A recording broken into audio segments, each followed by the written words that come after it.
ஹாய்ப்பா, நம்ம பச்சை காய் இருக்கிற சுண்டைக்காய் அதை போட்டு புளி குழம்பு செய்ய போகிறோம். தேவையான பொருள் பார்த்திங்கன்னா பச்சை சுண்டைக்காய் இடித்து வச்சுருக்கேன். இந்த பாருங்கள், இந்த மாதிரி ரெண்டாக இடித்து வச்சுக்கணும். அப்புறம் வெங்காயம் 3 வெங்காயம், தக்காளி 4, பூண்டை இடிச்சிக்கணும், 3 பச்சை மிளகா, அப்புறம் புளி தண்ணி, அதுக்கப்புறம் பார்த்திங்கன்னா குழம்பு மிளகாய் தூள். இது நம்ம இப்போ குழம்பு எப்படி செய்யலான்னு சொல்லிட்டு பார்க்கலாம். எண்ணெய் ஊற்றிக்கலாம்.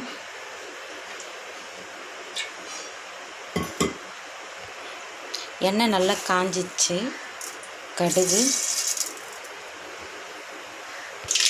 கடுகு நல்லா பொரிஞ்சிச்சு. இப்போ பார்த்திங்கன்னா வெந்தயம் கொஞ்சம், அப்புறம் பார்த்திங்கன்னா சீரகம், இது நல்லா பொரிஞ்சிச்சு. இப்போ வெங்காயம் போட்டுக்கலாம்.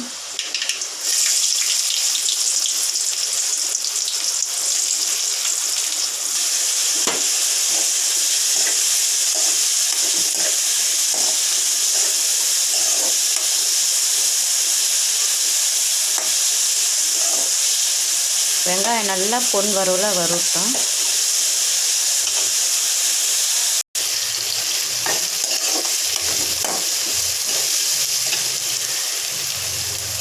கருவேப்பிலை,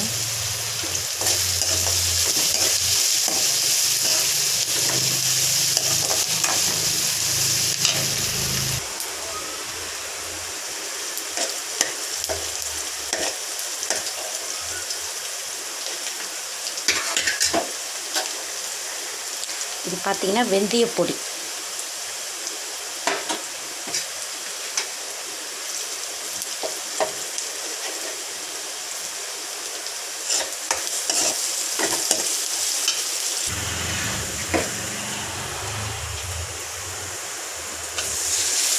தக்காளி, பச்சை மிளகாய் ரெண்டுத்தையும் போட்டுருவோம்.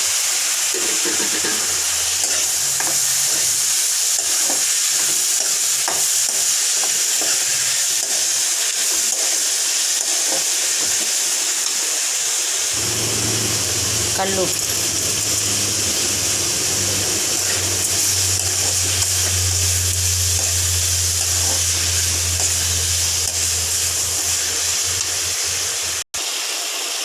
இடிச்ச பூண்டு,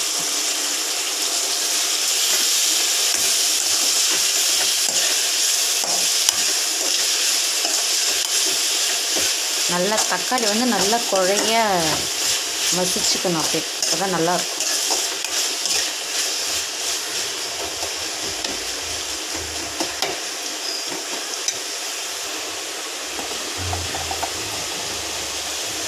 மஞ்சத்தூள்,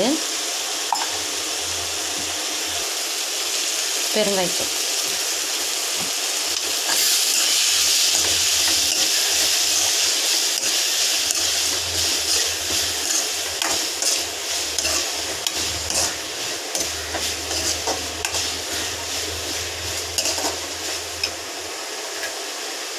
இது பார்த்திங்கன்னா குழம்பு மிளகாய்த்தூள் 3 டீஸ்பூன்.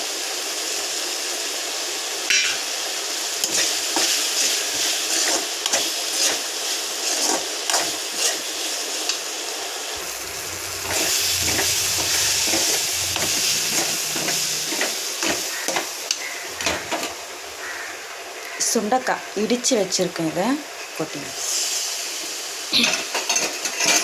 இது நல்லா பச்சை வாசனை போகிற அளவுக்கு நல்லா வதக்கிக்கலாம். இந்த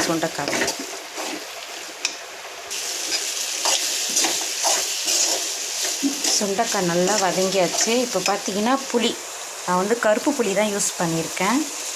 உங்களுக்கு வேணால் நீங்கள் வெள்ளை புளி கூட யூஸ் பண்ணிக்கலாம்.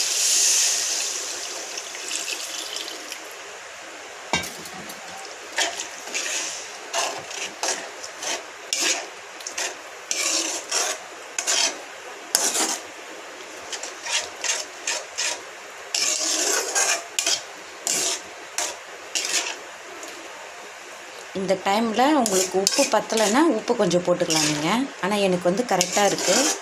இப்போ நல்லா குழம்பு நல்லா கொதிக்கட்டும். இப்போ பார்த்திங்கன்னா குழம்பு நல்லா கொதிக்குது. இந்த சமயத்தில் நம்ம தேங்காய் இருக்குது, தேங்காய், சோம்பு, 2 பல்லு பூண்டு, இதை நம்ம மையாக அரைச்சிட்டு அந்த குழம்புல ஊற்றிடலாம். இப்போ பார்த்திங்கன்னா சுண்டைக்காய் நல்லா வெந்து மேலே வந்துச்சு பாருங்கள், நல்லா வெந்துச்சு. இப்போ வந்து நம்ம அரைச்ச தேங்காய் பாலை வந்து ஊற்றிடலாம். நம்ம